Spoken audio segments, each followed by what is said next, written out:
الحمد لله نحمده ونستعينه ونستغفره ونؤمن به ونتوكل عليه ونعوذ بالله من شرور أنفسنا ومن سيئات أعمالنا من يهده الله فهو المهتد ومن يضلل فلن تجد له وليا مرشدا أما بعد فأعوذ بالله من الشيطان الرجيم بسم الله الرحمن الرحيم وقال تعالى إلا من تاب وآمن وعمل عملا صالحا فأولئك يبدل الله سيئاتهم حسنات وكان الله غفورا رحيما وقال النبي صلى الله عليه وسلم أكثروا ذكر هادم لذات الموت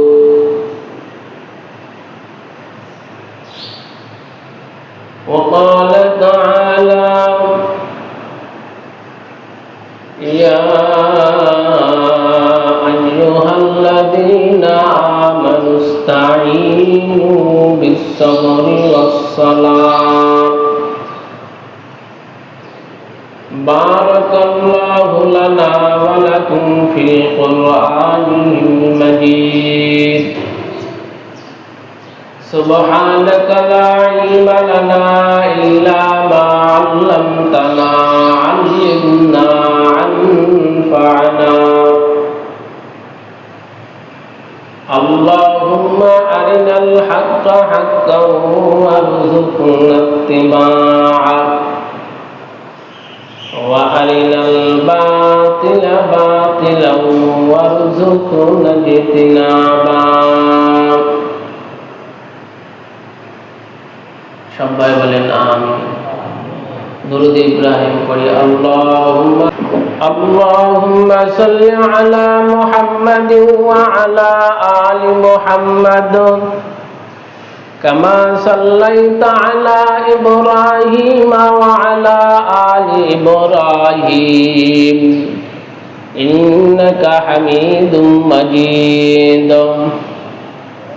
اللهم بارك على محمد وعلى آل محمد كما باركت على إبراهيم وعلى آل إبراهيم إنك حميد مجيد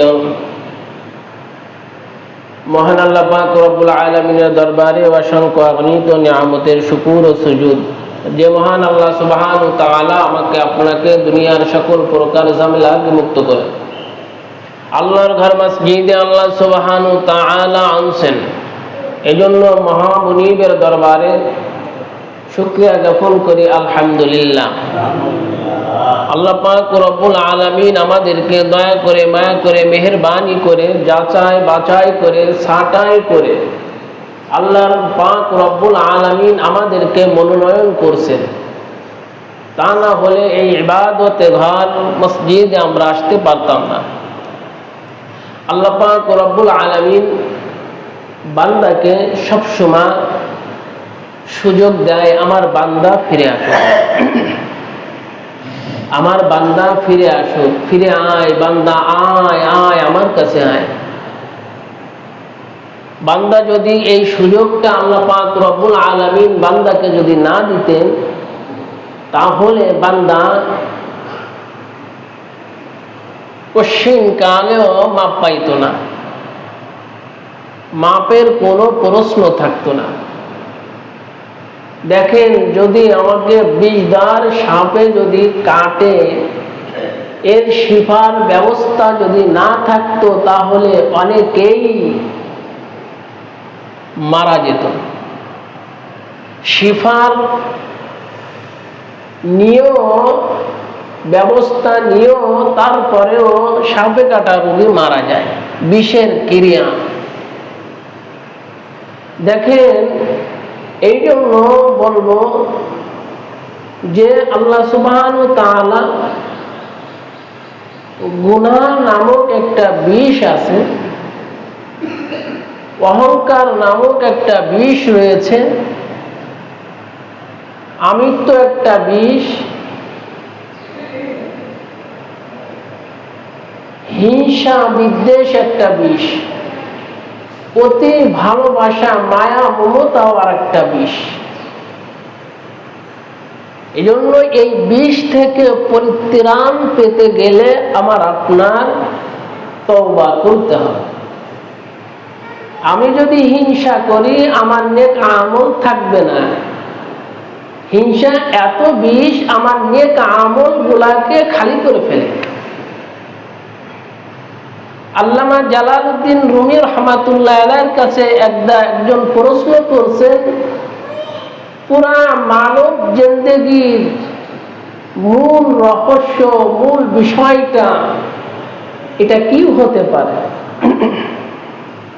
জিজ্ঞাসা করতেছে, মানুষের বিষ কাকে বলে? বিষ ক্রিয়া, পুরা মানব দেহের কথাগুলা জিজ্ঞাসা করলেন। আল্লামা জালালউদ্দিন রুমি বললেন, 1 নাম্বার হচ্ছে হিংসা, বিদ্বেষ, লোভ, লালসা, অহংকার, আমিত্ব, আভিজাত্য, শেষে বলছে ভালোবাসা, মোহ। এইগুলা যদি আমার আপনার ভিতরে যদি বিদ্যমান থাকে, দেখবেন আমার নেক আমল গুলা সব নষ্ট হয়ে যাচ্ছে। এই জন্য আমি আপনাদেরকে বলতেছি, গুনাহ নামক একটা বিষ, আমি যেটা গুনাহ করতেছি, এই গুনাহের কারণে, হিংসার কারণে, বিদ্বেষের কারণে, অহংকারের কারণে আমার সব নেক আমল গুলা জ্বালাইয়া পোড়াইয়া ছারখার করে দিচ্ছে। আল্লামা তাকি উসমানী দামাত বারকাতুহুম আলিয়া উনি বলছেন, আমি হয়তো আপনাদের সামনে এই ঘটনাটা, এই বিষয়টা হয়তো বলতে পারি কোন এক উদাহরণের জবাব দিতে গিয়ে। আজকেও আমি আপনাদেরকে শোনাই, আল্লামা তাকি উসমানী কোন জায়গা বা কোন দেশ নাই উনি সফর না করছে। ওনার সফর নামার ভিতরে এই কথাটা উল্লেখ করছে। আল্লামা তাকি উসমানী একটা বাগানে গেলেন, বাগানে যে অনেক সুন্দর সুন্দর গাছ দেখতে পেলেন, চোখ কেড়ে নেওয়ার মতন, হাতটা সামনে অগ্রসর হওয়ার মতন সুন্দর ঝাউ গাছ দেখলে, ফুল দেখলে আমার হাতটা সামনে, দিমাগটা সামনে আগায় যায়, একটু ছিঁড়ে দেখি, হাত দিয়ে দেখি। আল্লামা তাকি উসমানী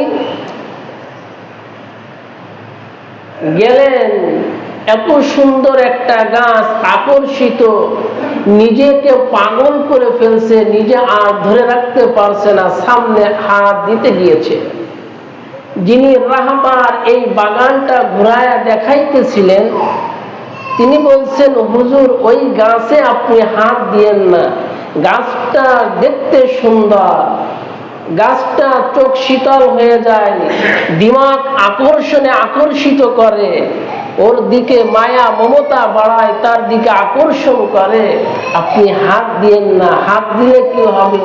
আপনার হাতটা সঙ্গে সঙ্গে, ওই গাছ হচ্ছে একটা বিষধর গাছ, হাত দিলে হাতটা জ্বলসে যাবে, পুড়ে যাবে, নষ্ট হয়ে যাবে। আল্লামা তকি উসমানী বলছেন, ঠিক আছে বাবাজি, তুমি আমার সাথে আছো, মনে নয় হয় আমি হাত দিলাম, জেনে দিই আর বুঝে দিই, এর কি কোনো নিরসন নাই? তা বলতেছে, হুজুর দেখেন সাইডে আর একটা গাছ রয়েছে, ওর গন্ডির ভিতরে আর একটা গাছ রয়েছে, ওইটা হচ্ছে শিফার গাছ। ওই গাছে হাত দিলে যে বিষে আক্রান্ত হবে, সাইডে আর একটা গাছ রয়েছে, ওইটা হাত দিলে বিষটা শিফা দান করবে। বান্দা গুনাহ করবে, গুনাহ হচ্ছে বিষ, এই বিষকে নিধন করার জন্য, শিফা পাওয়ার জন্য আল্লাহ সুবহানাহু ওয়া তাআলা বলছেন, আমাকে কি করো, আমাকে ডাকো, আমার উপরে তুমি কি করো, তওবা করো, ইস্তিগফার করো, মাপ চাও, আমি আল্লাহ এই গুনাহ নামক বিষকে আমি শিফা দান করে দেব। শুধু শিফা দান করব না, শুধু মাফ করব না, আমি আল্লাহ সুবহানাহু ওয়া তাআলা খানায়ে কাবার মতন তোমাকে পবিত্রতা দান করব। সুবহানাল্লাহ। শুধু তাই নয়, যত গুনাহ করছি এই খালেস তওবা করার কারণে আল্লাহ সুবহানাহু ওয়া তাআলা পুরা গুনাহকে পাল্টাইয়া পরিবর্তন করে নেকির খাতায় জমা করে দেয়। আমার আল্লাহ, যেটা দুনিয়ার কেউ পারে না, সেইটা পারেন কে? ফাবিরু ইলাল্লাহ, ফাবিরু ইলাল্লাহ। আয় বান্দা আয়, আমার আল্লাহ ডাকছেন, বান্দা আয় আমার কোলে, আয় আমার কোলে আয়। সন্তান পিতা সন্তানকে ডাকছেন, পিতা সন্তানকে ডাকে, বাবা আয়। বলে নাই, চুমা খায়, আদর করে, কত মায়া দেখায়। আমার আল্লাহ বান্দাকে এত ভালোবাসেন, দুনিয়ার সব মানুষ, দুনিয়ার সমস্ত ব্যক্তিরা আপনার বিরোধিতা করছেন, একজন বিরোধিতা করে না, তিনি হচ্ছে কে? আমার আল্লাহ বান্দার বিরোধিতা করে না। আমার আল্লাহ বান্দাকে যদি মোহাব্বত যদি না করতেন, ভালো যদি না বাসতেন, বান্দা তুমি যখন ঘুমিয়ে যাও, এই ঘুম থাকলেও আমি আল্লাহ তোমার উপরে আমার রহমত নাযিল করি। তোমাকে দেখার মতন কেউ থাকে না, তোমার পিতা, তোমার মা, তোমার ভাই, তোমার বোন সবাই ঘুমিয়ে যায়। এলাকায় একজন, মহল্লার একজন ব্যক্তিও ঘুম জাগরণ হয়ে তোমাকে পাহারাদারি করে না। আমি আল্লাহ আমার বান্দাকে আমার কুদরাতি নজর দিয়া দিয়া আমি আল্লাহ তাকে পাহারাদারি করি। লা তাখুযুহু সিনাতুন ওয়ালা নাওম। আমার আল্লাহ বাবা ঘুমাই না, ঘুমাই নাকি আমার আল্লাহ? আমার আল্লাহ ঘুমাই না। আমার আল্লাহর কোনো ঝিমটিও নাই, আমার আল্লাহর কোনো চন্দ্রাও নাই। আপনারা নামাজে আছেন, চন্দ্র আসছেন, ঢুলে যাইতেছেন রে মুসলমান। আমার আল্লাহ এই চন্দ্র পর্যন্ত কোনোটাই নাই রে মুসলমান। জিজ্ঞাসা করছিলেন, আমার আল্লাহর যদি চন্দ্র থাকতো, ঝিম থাকতো, এই কুল কায়নাতের এই নিজামটা উল্টে যাইত রে মুসলমান। বুঝেন, 60 সিটির একটা গাড়ির ড্রাইভার যদি ঘুমাইয়া যায়, যদি ঘুমাইয়া যায়, ও মুসলমান দিলের কানটা একটু উপলব্ধি করেন, ইটা খাড়ার ভিতরে, ইটা নালার ভিতরে, পুকুর পুষ্কনি গাছের তলে পিলারের সঙ্গে গাড়িটা লাগাই দেয় কিনা। বলে কি হয়েছে? ড্রাইভার যদি মারা যায় আপনাকে বুঝাইতে পারে না, আপনাকে বলতে পারবে না। ড্রাইভার যদি চেতনা থাকে, সুস্থ থাকে, স্বাবলম্বী থাকে, জিজ্ঞাসা করলেন এই ড্রাইভার আপনাকে বলতে থাকবে, ভাই আজ 5 দিন একা টানে একা ধারে আমি টিপ দিতেছি, ঘুম এসে গিয়েছিলাম, আমার নিয়ন্ত্রণ হারিয়ে ফেলছি, নিয়ন্ত্রণ হারানোর কারণে আমি বুঝতে পারি নাই ঝিমটি আছে। ও মুসলমান, গতকালকে একটা খবর আপনারা সোশ্যাল মিডিয়া দেখছেন, একটা ট্রাকে পরিবারের লোক একই সঙ্গে আসতেছিল, এই ড্রাইভার কন্ট্রোলকে হারিয়ে ফেলছে। মুসলমান দেখবেন যদি বেঁচে তাকে জিজ্ঞাসা করলে বলবে ঝিম আসছিল তাই কানার ভিতরে চলে গিয়েছে, খন্দকের মধ্যে পড়ে গিয়েছি। কি দৃশ্য মুসলমান দেখা যায় না? সেই কথাটা আমার আল্লাহ বলেন, বান্দা আমি আল্লাহ যদি ঝিম থাকতো, আমার আল্লাহ আমি মালিক, আমি সৃষ্টিকর্তা স্রষ্টার যদি একটু ঝিম থাকতো, আমার যদি চন্দ্র থাকতো, এই কুল কায়নাতের মধ্যে এই 7 তবক আসমান, এই আসমানের জায়গায় আর আসমান থাকতো না, সব কিছু ধূলিসাৎ হয়ে যাইত রে মুসলমান। আমার মালিক ডাক দিতেছে, ফাফিরু ফাফিরু ইলাল্লাহ, বান্দা আয় আয় আয়। বান্দা তওবা করেছো, গুনাহ করেছো, গুনাহ 120, এই গুনার কারণে তোমার এই বিষ তুমি করেছো, শরীরে ঢুকায়েছো, তোমার দিমাগে ঢুকায়েছো, তোমার চোখে কানে অঙ্গ প্রত্যঙ্গের ভিতরে বিষটা বিরাজমান রয়েছে। বান্দা তুমি এখন কি করবে? আমার আল্লাহ বলছেন, বান্দা আমাকে দেখো, আমার কাছে তওবা করো, আমার কাছে বান্দা তুমি মাফ চাও, যখন মাফ চাইবা আমি আল্লাহ তোমাকে ক্ষমা করে দিব। আমার আল্লাহ বান্দাকে মাফ করে দেয়। শিফা খাইলে, বিষ খাইলে মানুষ কি করতে তাকে হাসপাতালে লয়ে যায়, হাসপাতালে যাইয়া তাকে ওয়াশ করে ভিতর থেকে বিষটা আউট করে দেয়। ও মুসলমান, আপনি যে গুনাহ করেছেন এই গুনাহটা হচ্ছে বিষ। এই বিষকে নিধন করতে গেলেন, বিষের ক্রিয়া নষ্ট করতে গেলেন, নিজের ভিতরে নিজেকে সুস্থ বানাইতে গেলে, নিজেকে স্বাবলম্বী ইমানদার বানাইতে গেলে, ভাবতে গেলে, চলতে গেলে আমার আল্লাহ বলছেন, বান্দা তুমি তওবা করো, তওবা করলে আমি আল্লাহ তোমাকে মাফ করে দিই। বারে আলতা পেতুবি পায়া বুয়াদ না উমিদাজ রহমতাদ শৈতবাদ, রোজ শাওয়াল দরমা আসি বুদায়েম, রোজ শাওয়াল দরমা আসি বুদায়েম, গাফেলে আজ আমরো নাই বুদায়েম।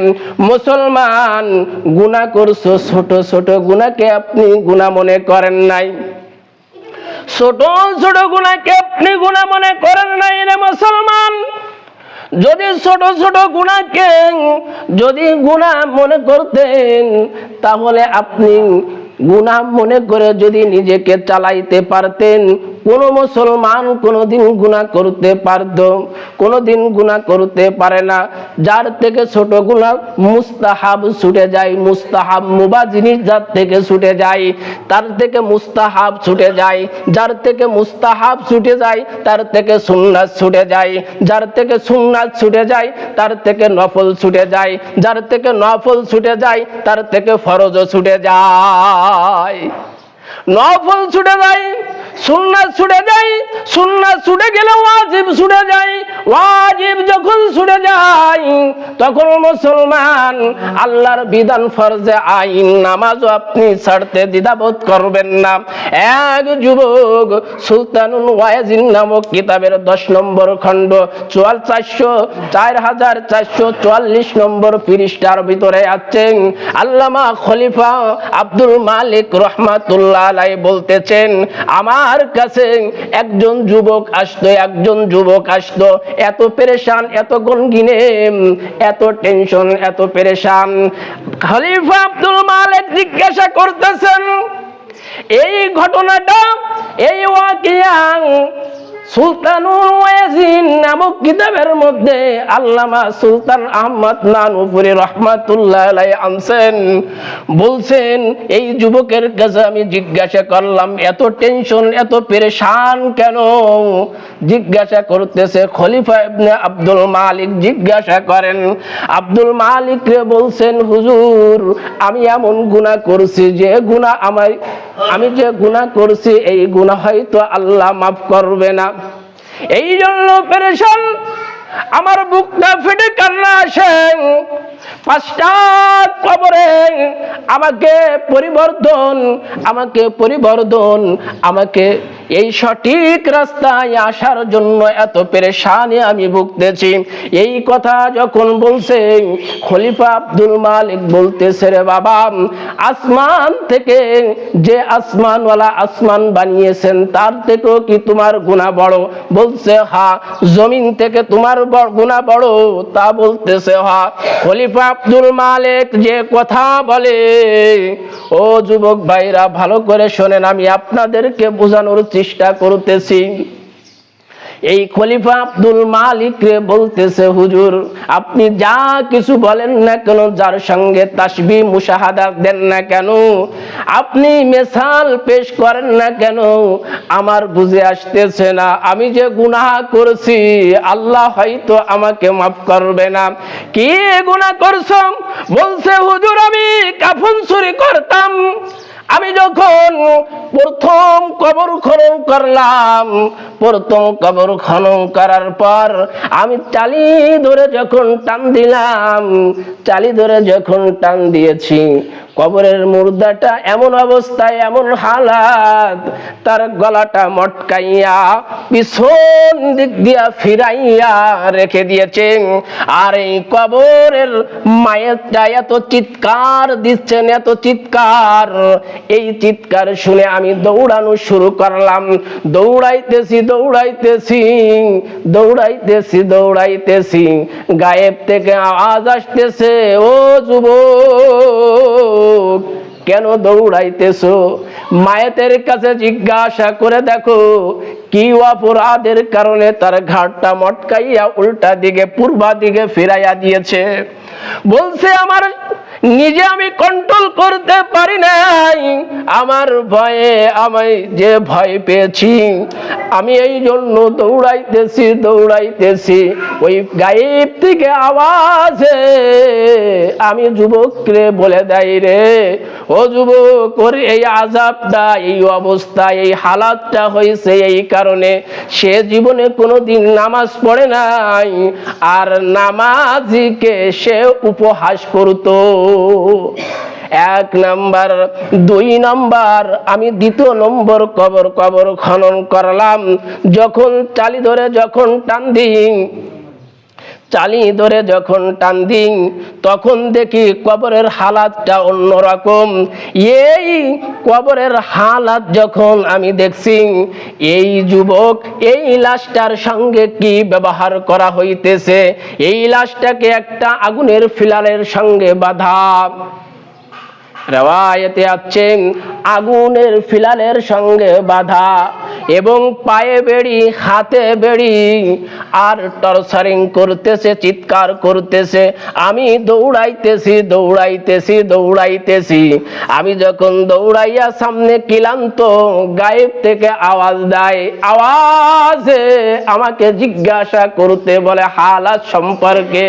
আমি জিজ্ঞাসা করি নাই, জিজ্ঞাসা না করে দৌড়ায়, আওয়াজে বলে দেয় ওই ব্যক্তি মানুষের সম্পদের উপরে হিংসা হইতো, তার সম্পদ ধ্বংস হয়ে যাক, পাঁচতলা বাড়ি ধ্বংস হয়ে যাক, বিল ডুবে শেষ হয়ে যাক, ওরে মরিছে না ভালো হয়েছে, এই রকম শব্দ ব্যবহার করত। এই জন্য কবরে তার সঙ্গে এই ব্যবহার করা হইতেছে। 3 নম্বরে মুসলমান, আমি দেখি তাকে আগুনের ফিলার দিয়া পিটাইতেছে আর চিৎকার করতেছে। শুধু চিৎকার নাই রে মুসলমান, চেহারাটা শুকরের মতন হয়ে গেছে, বিকৃত চেহারা। বিকৃত চেহারা দেখে আর আওয়াজ হইতেছে, আমি দৌড়াইতেছি, গায়েব থেকে আমাকে সম্বোধন করে, তুমি জিজ্ঞাসা করো কি হালাত। ও যুবক, জিজ্ঞাসা করা হলো, বলতেছে গায়েব থেকে আওয়াজ বলে দেয় এই ব্যক্তি হারামকে হারাম মনে করতো না, হালালকে হালাল মনে করতো না, সে মদ পান করতো, জুয়ারি ছিল, মদ পান করতো, মদ পান করতো, এইটা হালাল মনে করে পান করতো, নিশায় জর্জরিত। আল্লাহর পয়গম্বর বলেছেন 3 শ্রেণীর লোক আল্লাহর জান্নাতে যাবে না। মুদমিনুল খামার, 1 নাম্বার হচ্ছে মদখোর। যদি ঈমান নিয়া, যদি তওবা করে, যদি আপনি যদি না যান, ইস্তেগফার পড়ে মাপ চাইয়া মালিকের দরবারে নামটা লেখা যদি কবরে যান, ওই মদখোরদের কাতারে আপনার নামটা উঠে যাবে, তওবা নসিব হবে না। এই জন্য তওবা করে আল্লাহর কাছে বলতে হবে, আল্লাহ আমি তো মদ খাইতাম, হিরোইন, ফেন্সিডিল, বাংকক তাড়ি, নিশায় জর্জরিত ছিলাম, আল্লাহ তওবা করতেছি, আর জীবনে কোনোদিন মদ পান করব না। মদ পান করার কারণে চেহারাটা শুকরের মতন কবরে দেখা হলো।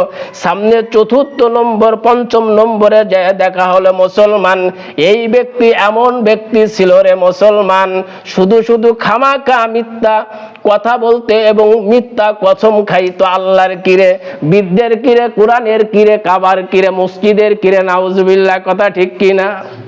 এই জন্য কিরে দেওয়া যাবে না, আল্লাহর কিরে তোমাকে এই জিনিসটা দিব, আল্লাহর কিরে এই জিনিসটার দামেই আছে কিনা রে মুসলমান? আপনি কিরা দিলেন, মিথ্যা কথা বললেন, আগুনের পিলারের সঙ্গে আপনাকে বেঁধে আগুনের পিলার দ্বারা আপনাকে আঘাত করা হবে। আর চিৎকার, যুবক ডেকে বলে এই 5টা বিষয় আমাকে পরিবর্তন করে দেয়। আল্লাহ বলতেছেন বান্দা তওবা করো, বেশি বেশি করে তওবা করো।